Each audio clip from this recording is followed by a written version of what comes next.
আহমদ ভাই আমাদের বিশেষ করে আমাদের কাজ করা একটা কঠিন ব্যাপার। এই পরিস্থিতিতে আপনারা যে একটা প্রোগ্রাম আয়োজন করছেন, এই জন্য আল্লাহ তাআলা শুকরিয়া আদায় করি এবং আপনাদেরকে আমার অন্তরস্থ ধন্যবাদ জানাই। আপনারা জানেন আমাকে বাংলাদেশ সভাপতি থেকে ওয়াজ করার জন্য মনোনয়ন দেওয়া হয়, দেশকে আমাকে মনোনয়ন দেওয়া হয়। আমি আশা করতেছি এই মনোনয়নের মাধ্যমে আমার দীর্ঘদিনের একটা আশা আকাঙ্ক্ষা ছিল যে দেশ ও কল্যাণে এবং বিশেষ করে পরিবার করা আমার এলাকার মানুষের কাছে কীভাবে আমি ব্যস্ত করব। আল্লাহ তাআলা আমাকে এই মনোনয়নের মাধ্যমে আমাকে অনেক সহজ করে দিয়েছেন আপনাদের দ্বারা এবং দেশ কল্যাণে কাজ করা, বিশেষ করে তারপরে সেই গরিব দুঃখী অসহায় মানুষের পাশে থাকা। আজকে দেখেন আমাকে মনোনয়ন দেওয়ার কারণে কিন্তু আজকে আমাকে ডাকছে। আমি আল্লাহকে নিয়ামত মনে করি যে আপনারা আমাকে ফোন করছেন, যত উদ্দেশ্যে প্রোগ্রামে আমার আল্লাহ আশার তফিক দান করছেন। আমি যুবক দেশকে আমি শুধু ধন্যবাদ জানাবো না, আমি যুবকদের পাশে আমি জানি মানে সর্বদা ইনশাআল্লাহ আমি পাশে থাকবো। ইনশাআল্লাহ যুবক মধ্যে যেখানে আটকে যাবে, যেখানে তাদের বাধা আসবে, আমার এই গুণাগারকে স্মরণ করবেন। আমি ইনশাআল্লাহ আল্লাহ তাআলাকে বলতেছি, আমি ইনশাআল্লাহ আপনাদের পাশে ইনশাআল্লাহ থাকবো। আমাদের যান চলার বাড়ি গ্রামের কথা বলবে না, আমাদের গ্রামের মানুষের যান বলতে হবে যে কোথাও যেন বাধা না থাকে, এটি আমাদের কথা। আমরা সহজ নিয়ে আমরা আগে যাব, আমরা তাকে কাউকে ভয় দেখাবো না, কাউকে বই পাবো না, কারোর প্রতি জুলুম করবো না। কে যেন আমাদেরকে জুলুম করে এই সুযোগটা তাদেরকে দেওয়া হবে। আমরা সকলের পাশে থাকবো। আমাদের প্রশাসনকে বলবো আমরা আপনাদের পাশে আছি। প্রশাসনকে কি বলবো, আমরা আপনাদের পাশে আছি। প্রশাসনকে বলবো না আপনারা আমাদের পাশে থাকেন। আমরা সেই যোগ্যতা সেই দক্ষতা আমরা দেখাই দেব। আর আমাদের সংগঠনকে গণমুখী করা, গণমুখী কখন করতে পারবো? বাংলাদেশ খেলাফত মজলিস, বাংলাদেশ খেলাফত মজলিস, বাংলাদেশ খেলাফত ছাত্র মজলিস গণমুখী কখন করতে পারবো? যখন আমরা জনগণের পাশে দাঁড়াতে পারবো, তাদের কল্যাণে পাশে থাকতে পারবো, তাদের কল্যাণে কাজ করবো। যখন আপনাদের পাশে থাকতে পারবো, তাদের কল্যাণে আমরা কাজ করবো, আমাদেরকে সহজে আমাদের কাছে আসা যাবে, সহজে আমাদেরকে এরা আমাদের পাশে থাকতে এবং অল্প কথায় এরা আমাদের সারা দেবে। আর যদি তাদের কল্যাণের পাশে না থাকতে পারি, গরিব দেশের পাশে না থাকতে পারি, আজকে দেশে মহামারী দেখা দিল, আমরা যুবক বলছিস না, খেলাধুল বলছিস না, অন্যান্য দলগুলো আছে, আমাদেরকে কেউ গণ করবে বলে না, কেউ গণ করবে না, আমাদেরকে সমাজের মূল্যায়নই করবে না। আল্লাহর কাছে আমরা বেদম হইলে মানুষের কাছে বেদম হয়ে যাবে যদি আমরা গঠনমূলক এবং সংগঠন গণমুখী না করি। এই জন্য আমি সংগঠন গণমুখী করার জন্য এবং সংগঠনটা এবং ভালো একটা পর্যায়ে নেওয়ার জন্য আমি ইনশাআল্লাহ আপনাদের পাশে আছি। শুধুমাত্র এমপি হওয়া এটা উদ্দেশ্য, এই আল্লাহর জমিনে আল্লাহ দিনকে প্রতিষ্ঠা করা, এই যে বড় থাকতে হবে। তকদিরে থাকলে এমপি মুক্ত হইতে পারি না হইতে পারে, এটার দ্বারা সফলতা ছিল। সফলতা হচ্ছে দিনের কাজ করা এবং দিনে আল্লাহ রাস্তা থাকা। আমি তো হজরতকে দোয়া করি, আল্লাহ আপনি আমাকে আল্লাহ রাস্তা রাখবে, আমি যেন তোমার রাস্তা করতে পারি, চলতে পারি।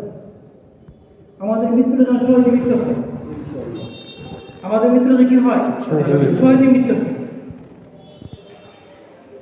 আমরা আল্লাহ তাআলার কাছে আমাদের এই সংগঠনকে কবুল করাইতে হবে, তাদের মানুষের দোয়া নিয়ে, মানুষের পাশে থেকে।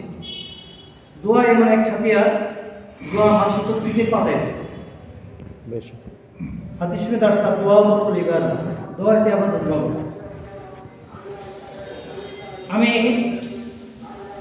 আমি আপনাদেরকে আমার যুব বন্ধুকে আমি আপনাদেরকে একটা দিক নির্দেশমূলক আমি কথা বলি।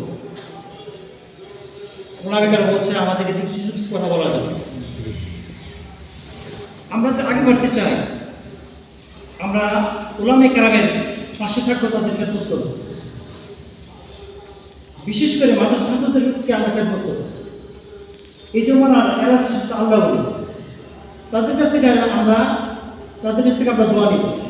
আমাদের সমাজের জন্য, আমাদের পারিবারিক ব্যবসা বাণিজ্য সব বিষয় নিয়ে মাদ্রাসা ছাত্রদের থেকে আমরা দোয়া নিব। এমন কাজ করবো যেন তারা না আমাদের জন্য দোয়া করে। দ্বিতীয় নম্বর হচ্ছে আমাদের কারো মানব, আমাদের আব্বা আম্মা যাদের জীবিত আছে তাদের কাছ থেকে আমরা দোয়া নিব। বর্তমানে জমানায় মাদ্রাসার ছাত্র হচ্ছে আল্লাহ বলি, আর যাদের আব্বা আম্মা জীবিত আছে তারা তাদের জন্য তাদের আব্বা আম্মা হচ্ছে আল্লাহ বলি। তারা যদি দোয়া করে এই দোয়া পুনরায় বিফলে দেয়। এভাবে আব্বা আম্মার ইবাদত করতে হবে, তারা যেন দোয়া করতে বাধ্য হয়। দোয়া এখানে চাইলে হবে না, দোয়ার কাজ করতে হবে। তাদের মর্জি মাফিক কিছু কাজ করা যাবে না। তাদেরকে এমনি কাজ পরিবার ছেলে মেয়ে বউ বাচ্চা সবার থেকে মা বাপকে পাগল দিতে হবে। আবার তাদেরকে বেজার করে একমত।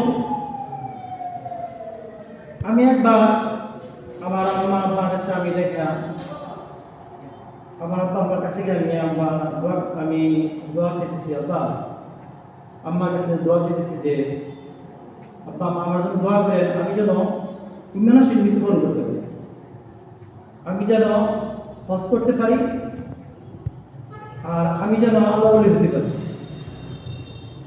আব্বা আম্মা দুজনের সঙ্গে আমি বলছি। আম্মা বলতেছে কি যে তিনটাই তোমার জন্য দোয়া করি। আমার আব্বু বলতেছে কি আমি শুধু দোয়া করবো তোমার জন্য। আমি কি আব্বা আমার একটু দোয়া করবেন? তো আল্লাহ তোমাকে দুনিয়া বাসাবো না, আখেরাতে বাসাবো। আমরা দোয়ার বদলে রব্বানা আতিনা ফিদ দুনিয়া হাসানাতাও ওয়া ফিল আখিরাতি হাসানাতাও বলতে, কিন্তু আমার আব্বা কিন্তু এই আয়াতের দিকে খেয়াল করে দোয়া করছে। কিন্তু এই আয়াতের মোটামুটি আয়াতের কাছাকাছি রাখি দোয়াটা করছে, আল্লাহ তোমাকে দুনিয়া বাসাবো না, আখেরাতে বাসাবো না। আল্লাহ তাআলা এই পর্যন্ত আল্লাহ তাআলা আমাকে নামাজ করাইছে, যাই পাইছে আল্লাহ তাআলা আমাকে যা তৌফিক দিচ্ছে আমার আব্বা আম্মার দোয়ায়। আমরাও যদি আমার সংগঠন এগিয়ে দিতে চাই, আমরা যদি জীবনে কিছু করতে চাই, আগে যেতে চাই, আমাদের আব্বা আম্মার দোয়া নিতে হবে। এদের মনে কষ্ট দিয়ে কোনো কাজ করা যাবে। আমরা ইনশাআল্লাহ আপনাদেরকে আমি আপনাদের উদ্দেশ্যে যুবকদের উদ্দেশ্যে আমি দুইটা আমার কথা বললাম। বর্তমানে মাদ্রাসা ছাত্রদের পাশে থেকে আমরা দোয়া নিব, এরা বর্তমানে আল্লাহ বলি। আর যা যা আব্বা আম্মার কাছে আমরা দোয়া নিব। যদি আমরা দোয়া নিতে পারি, আর আমাদের দোয়া যে আব্বা আম্মা মাদ্রাসা উলামায়ে কেরামের দেশের দোয়া থেকে আমাদের সংগঠনটা অতি তাড়াতাড়ি আগে যায়। আমাদেরকে কেউ বাধা রাখতে পারবে না। কিভাবে আগে গেছে করতে পারবে না। ইনশাআল্লাহ আমরা নিয়োগ করি, আমরা যেন মানুষের দোয়া নিয়ে মানুষের জনকল্যাণমূলক কাজ করে আমরা বাংলাদেশ খেলাফত মজলিসকে আমরা আগে নিতে পারি। আমাকে আল্লাহ মামুন হক আমাদেরকে একটা জিম্মাদারি দিচ্ছেন। প্রতি দিচ্ছেন মানে কি, একটা জিম্মাদারি দায়িত্ব দিচ্ছেন, পয়সা করার মানুষের পাশে যেন আমরা থাকি। আমি মনে করি সকল খেলাফত মজলিস সকল সদস্য, যুব মজলিসের সদস্য সকলেরকে একই দায়িত্ব, সকলের পাশে যেন আমরা থাকি। আজকে অনেক সংগঠন আগে গেছে, আমরা বলি কেন আগে গেছে, তারা জনগণের পাশে গেছে। বিভিন্ন সময় দেখবেন এরা ফ্রি চক্ষু হাসপাতাল, বিভিন্ন ক্যাম্প, মেডিকেল ক্যাম্প, তারপরে শীতকালীন বস্ত্র, এরকম কিছু আর কাজ করে মানুষের পারিবারিক সমাজে কিছু উন্নয়নের কাজ করে। এদের মন আমরা এদের বর্জন করেও এদেরকে দূরে সরাতে পারতেছি সমাজ থেকে। এদের মানুষের মন ধরে কেনা বলেছে। আমরা একমাত্র পিছিয়ে গিয়ে জন্য আমি মনে করি। এজন্য আমি সহজ সরলভাবে কিছু কথা বললাম। তো সবাই ভুল মাফ করবেন।